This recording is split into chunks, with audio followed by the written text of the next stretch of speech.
እዚህ ጋር የሰራነውን ቤት አንዳንድ የአካል ጉዳትና የተለየ ችግር ያለባቸውን ወደዚህ ያመጣን እንጂ እዚሁ ሰፈር ላሉት ነው ያስረከብነው።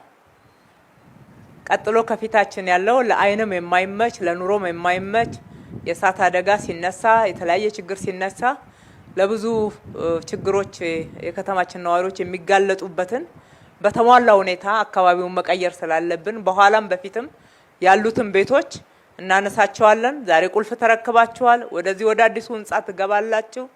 እዛ ላይ ደግሞ አዲስ 2 ህንጻዎችን ነው የምንገነባው። የሚቀጥለው ስንገነባ የልጆች መጫወቻ ጨምረን ለወጣቶች የኳስ መጫወቻ ጨምረን አንድ ላይ አካባቢን ጭምር ነው የምንገነባው። መኖሪያ ቤት ብቻ አይደለም፣ አካባቢ ጭምር ነው መኖሪያ። አካባቢ ጽድት ያለ ለመኖር የሚመች ልጆች ቦርቀው የሚያድጉበት በአካላቸውም በአእምሯቸውም ብቁ የሚሆኑበትን በከተማችን ውስጥ እየፈጠርን ያለነውና ይሄ ነው ለከተማችን ነዋሪዎች ከተማውን ምቹ ማድረግ እያወራን ያለነው እንጂ አየር ላይ የሚወራ ፕሮፓጋንዳ የለንም። የኛ ፖለቲካ፣ የኛ ስራ፣ የኛ ወሬ እንደምታዩት ተግባር ነው።